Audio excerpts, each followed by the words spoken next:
All right, so I have this question here from my Telegram group, and I'm going to be reading the question. It's a pretty long question, but I think it's a pretty important question too. So please, I'll just beg your indulgence to read this question out. It says, "Good morning, Mr. Tola. I came across your content when I was very confused about my life. I had direction, but no clear conviction. Listening to your podcast built courage in me and has been a light to my path. Thank you. I am a videographer and I work with a photography team, also a final year student. I've worked with this team for 4 years. After 3 years of work, I just started feeling alienated from the work. I had the urge to leave the team because I felt like a lone wolf among photographers, and I know deep down that I want to do more, like working towards my own brand or even getting a team that is more inclined to making videos. No much learning is going on in the present team, and I haven't built any connection in school because I am so busy working on this team's work. I dropped a quick notice that became effective few months after. I am still there right now for the past 2 months trying to finish up the editing for the shoots I did. The owner is not a person I can stand up to and say I am no more interested in his job because I got in as a fresh graduate, and that is what saw me through till now. Even the editing I have been trying to finish up has been somehow. It's like my head is blank. I couldn't do I can't do them the way I used to. It's like it's holding me back in one way or the other. I'm actually ready to take the hit that the money will stop coming in. Is it right to feel this way, or am I overreacting and too emotional? What do I do? Please, I need your advice." Now, this is a very good question. It's a question from a young man who is a videographer, and he he's working with a photography team. So there are people that take still photos, but he's a videographer, so he does videos for them. And he's saying he's been working there for the past 4 years. And recently, after 3 years of working with them, that means in the last year right now, he has felt alienated. He doesn't feel a connection with them anymore. He feels like the odd one out, a videographer amongst photographers. So he doesn't feel very appreciated. He feels he needs to find his own community of like minds, of videographers, so that he can improve his skill. But here's the problem. He has a problem detaching from this from this team, and he has dropped a quick notice, which was meant to be, which is meant to have kicked in right now. But he finds himself is still there because they are telling him to round up all the work he has done for them before leaving. So he's still there. I think about 2 months after dropping the quit notice, he's still there. So the quit notice more or less has not been acknowledged. And so he's still there because he has to round up some work, some editing work he has to do for them. And because he's no longer interested, he's finding it hard to even round up the work because in his mind, he has stopped. He's no longer interested. He can't wait to leave. So editing that should not take him time is taking him time because he doesn't have the drive to do it anymore. So he's grounded. He can't leave till he finishes the editing. That's one reason he can't leave. The second reason why he's finding it hard to leave is because he has a problem telling the owner how much he's feeling this disconnection, this apathy from the team. And he has a problem telling the owner because he feels some level of indebtedness to this person. Obviously, this might be his first job. So he said he got this job working as a videographer in his first year. And I think it is in his final year right now or so. So he got in his first year, which he saw as a blessing.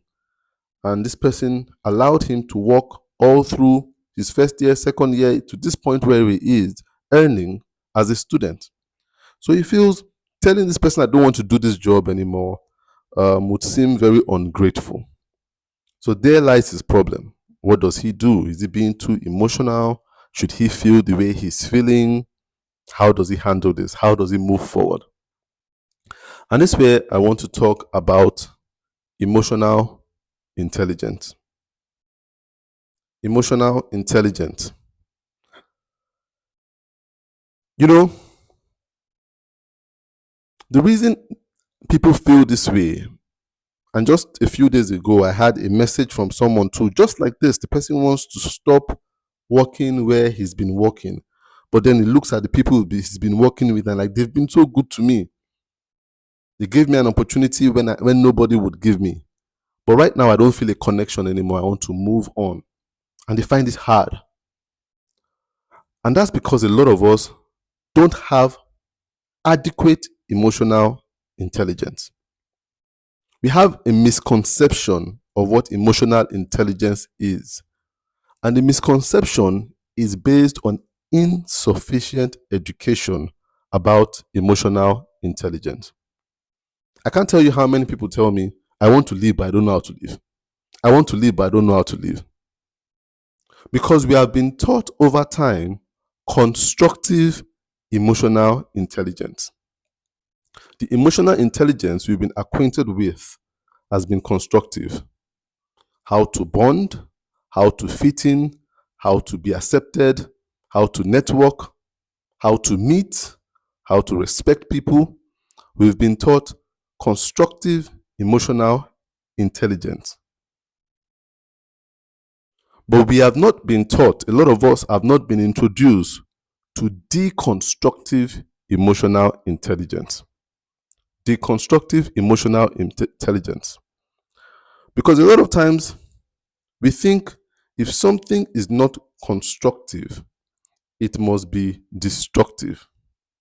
So if you are not constructing something, you must be destroying it. If something is not being put together, it's being torn apart. That is not true. Between construction and destruction, there is deconstruction. And a lot of people confuse deconstruction with destruction.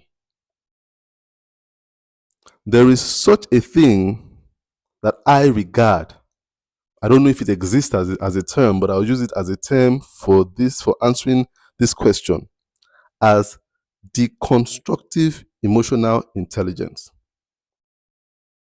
It is the peak of emotional intelligence. Emotional intelligence is an important thing. It allows us to thrive in society. But deconstructive emotional intelligence allows us to reach the peak of who we are. It's a very difficult thing, but it's very essential for us to learn. Constructive emotional intelligence teaches us communication. Deconstructive emotional intelligence teaches us silence. Constructive emotional intelligence teaches us networking and teamwork. Deconstructive emotional intelligence teaches us isolation. It's very important for us to learn. Constructive emotional intelligence teaches us fitting in, collaboration. Deconstructive emotional intelligence teaches us to stand out. And these things are very hard.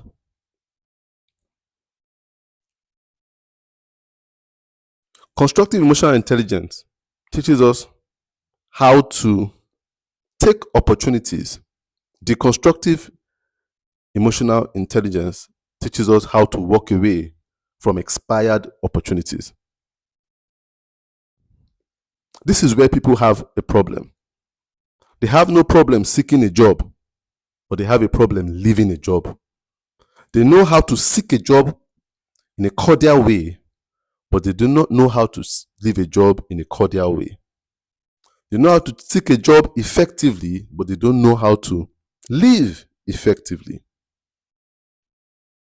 And when I say cordial and effective, it doesn't mean that both parties will be happy. It doesn't mean that. It doesn't. We must learn deconstruction. It's just like in life. A lot of us learn how to live life well. A lot of content will teach you how to live your life well, but very few people will teach you how to die well. Like if death is not a part of life, how many of us read books, watch videos, listen to podcasts that teach us how to die? But we are inundated with information on how to live. This is a problem. And this is why people live in constant fear of death, which is inevitable in life. Death would come, but a lot of us are not ready for it because we are not emotionally intelligent towards death. Because death is deconstructive. Life is constructive. You must understand that as we were put together in our mother's womb, we will be taken apart in the soil. It is not a destruction, it's a deconstruction. So this is the challenge this young man and many other people have when it comes to living. We've not been taught to live, how to live a place. And we don't see it as something that is essential and even beyond essential, beneficial. We don't see it as a beneficial thing. But I will have you know that it is absolutely beneficial for us to start something somewhere and one day to live. It is what nature teaches us. We come to the world and we must live. It is not a grudge. It's not the world being grudgeful against us. It's not God hating us. It's a concept. It's a principle. As it applies to life, it applies to work. Life has given you so much, but doesn't mean we should hold on to it ruggedly. We must also prepare to detach from this world, no matter how good it has been. That is emotional intelligence in a deconstructive way. And because a lot of us don't have emotional intelligence in a deconstructive way, we don't progress. And we see people that deconstruct as destructive, evil people when they are not. The difference between deconstruction and destruction is that destruction damages. Deconstruction individualizes and takes apart and see what each individual component can do. You take apart what each individual component can do. The other day I was looking at the TV and I was like, the TV is just so different from when I was growing up in the 80s. Then you buy a TV, it comes with channels. And it comes with a ready fit antenna. So all you need to do is just position your antenna and you start getting television channels and you start watching TV. It's not the same today. Everything has been deconstructed. The TV is different from the antenna. The antenna is different from the channels. You buy everything separately now.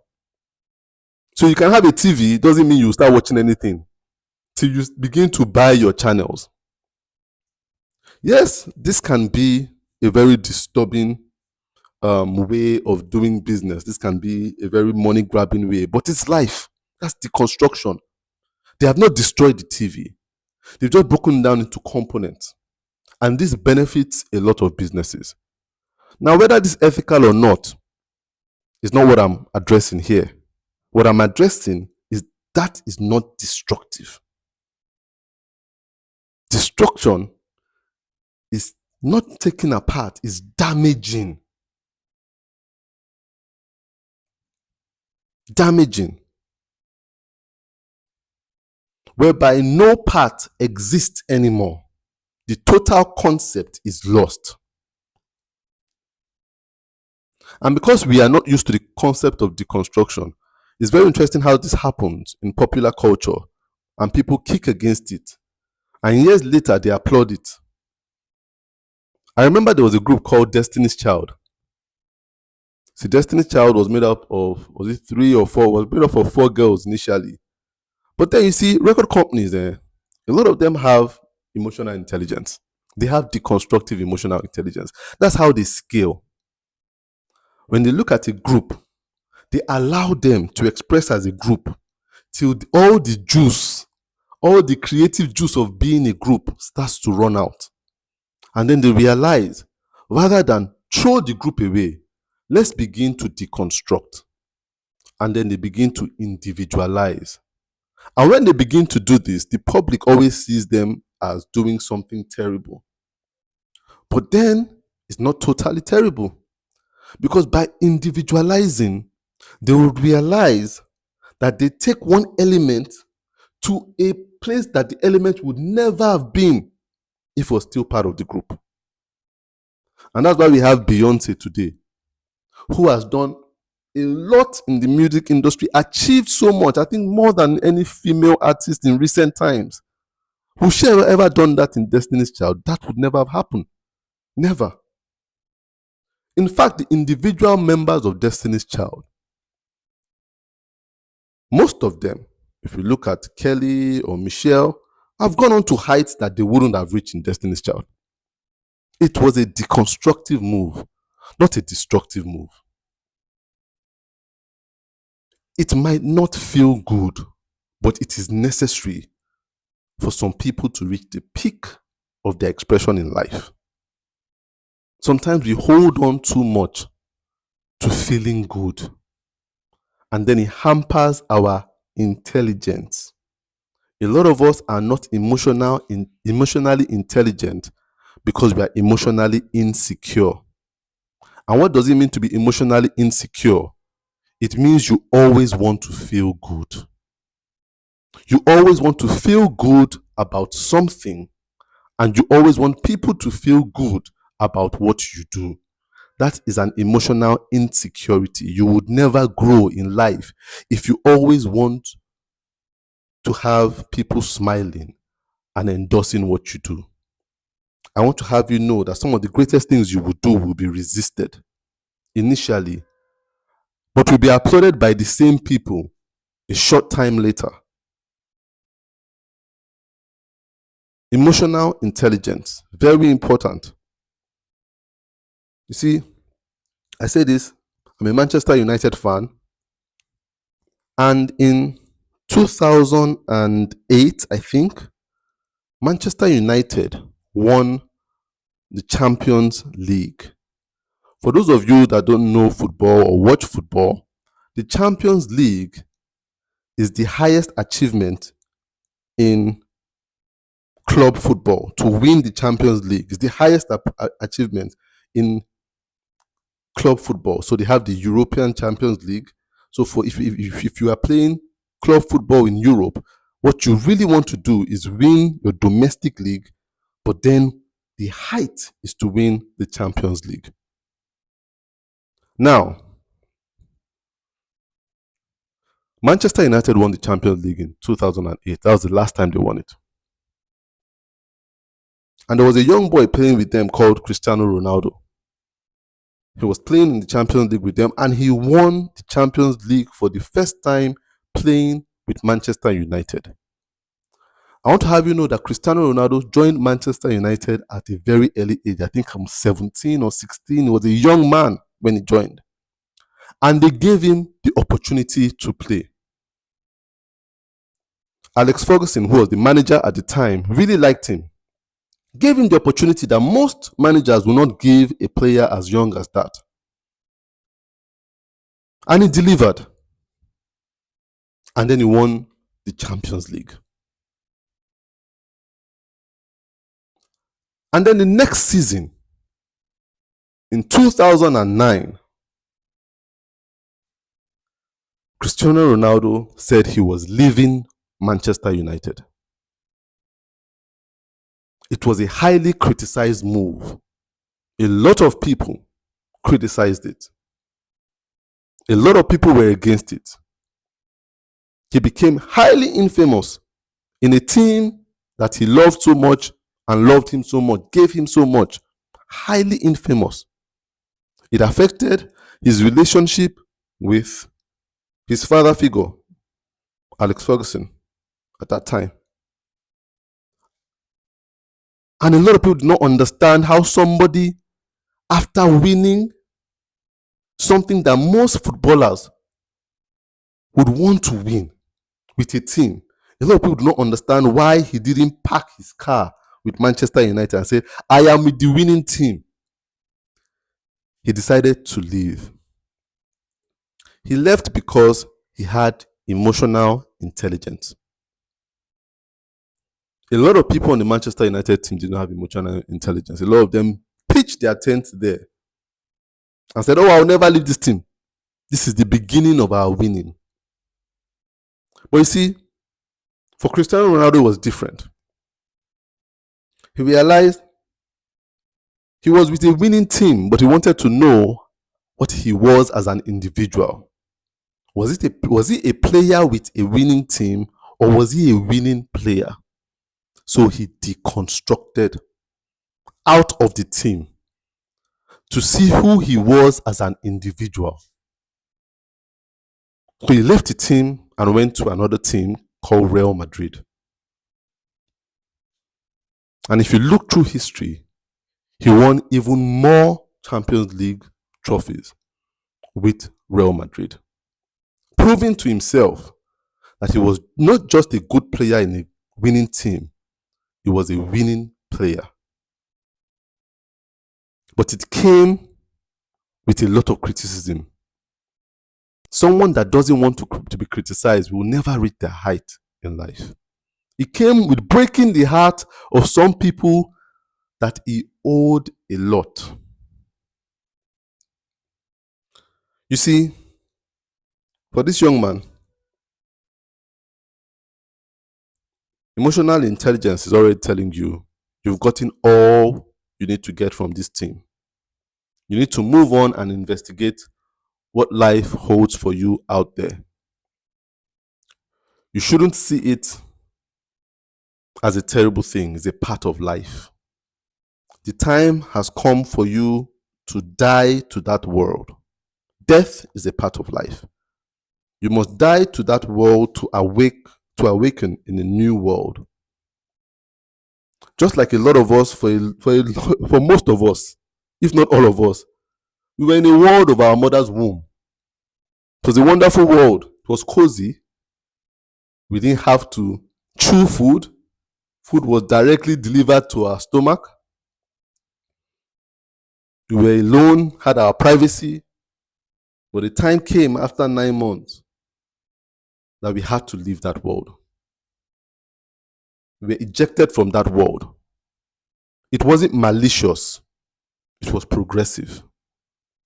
We had to come out to a world with light and begin to use bodily functions that we never knew we could use. And then we had to multiply ourselves. But it came with a lot of pain, a lot of strain, a lot of pushing. It was bloody. It wasn't pretty living that world. For some of you, it felt like killing your mother. For some of you, your mother still have scars from you living that world. But does that mean that it was a bad thing? No, it was a necessary thing. When your mother was pushing and crying, it wasn't being celebrated. But some days and minutes later, it was all celebrated. Look, sometimes we need to leave where we are to find who we are. And sometimes the cost is momentarily breaking the heart of some people. And I say momentarily. What momentarily means doesn't necessarily mean it will be a short time. Sometimes momentarily will be 1 year, 2 years. Sometimes momentarily would be 5 years, 10 years. Sometimes momentarily will be on this earth. After this earth, maybe they will see reason why you left. You understand? But you need to continue moving. You need to emotional intelligence to move on. We need it. We cannot be taught only to join and not be taught how to separate. It's a very faulty thinking. And a lot of business schools are not even teaching people how to live. A lot of business people teach you how to gain clients. A lot of business schools, even established business schools, they'll teach you how to gain clients, but they don't teach you how to drop clients. How to make money, but they don't teach you how to give away money. How to hire people, but very few teach you how to cut down on staff. That's why you would realize that even the biggest of companies don't know how to retrench staff. They don't know how to do it in an effective way. But they know how to hire. But they don't know how to retrench, how to cut back. Because we are all taught constructive emotional intelligence. We are not taught the constructive. It's very important that we are taught this. So my advice for this person listening is how you feel about living might not be sweet, but it doesn't mean it's not right. You can't lie to yourself. You've reached the end of the road. Even common editing, you cannot finish that editing. Emotional intelligence should tell you, I don't know how to finish this editing. So I don't slow down this because you're beginning to now do destructive work for them. Your time there is now becoming destructive. Don't you understand? Your time is becoming destructive. It's becoming damaging. Your presence is becoming damaging. Give it some time. You will realize that there will now begin to be fights with you and people there. And that boss that you think, your relationship will become strained. The longer you stay there, it becomes strained. What I advise you to do, if you can't finish this editing, you don't have to. Is to tell them, I can't finish this editing. I just can't put myself in the position where I can even finish editing. I need to leave. I'm giving you 2 months notice. What do you need me to do? Give up last month's salary? Because you come at a loss. It needs to come at a loss. A lot of us are afraid of a loss. But there are some losses that lead to ultimate gain. You can't finish the editing. Tell them, do I need to refund half of last month's salary? I'll do that just to leave. Or do I need to get somebody else who is willing to do this editing and finish up? There are so many plans you can go through. I said, this person that I'm going to bring, I'll bring somebody, finish up. I'll pay him half of the salary for the month so I can finish the editing. And worst come to worst, just level with them. I don't know how to bring myself to finish this editing. They're not going to call the cops on you. They'll just tell you, okay. They might not be happy about it, but okay, you can leave. They might not be happy, but that is momentary. And even if it's not momentary for them, even if they stay unhappy forever, the truth of the matter is that it's necessary for you to live, to become better. Necessary. It's your emotional insecurity that is trying to make everybody happy and everything stable before you make a move. You are looking at the wind too much before you sow a seed. Emotional insecurity. Waiting for every condition to be right. But sometimes the right condition is the one that doesn't feel right. is the one that doesn't feel sweet. It's the one that seems somewhat messy. So I hope this helps you. I hope this helps you to follow through on your convictions, on your inside. You have convictions already, you need to follow through. I always tell people, it's not all about clarity. When you buy clarity, also remember to buy the brother courage. Clarity without courage is dead. Once you get clarity, courage is demanded to follow through on that clarity you have. And I really, really pray that you get the courage to step into the next phase of your life.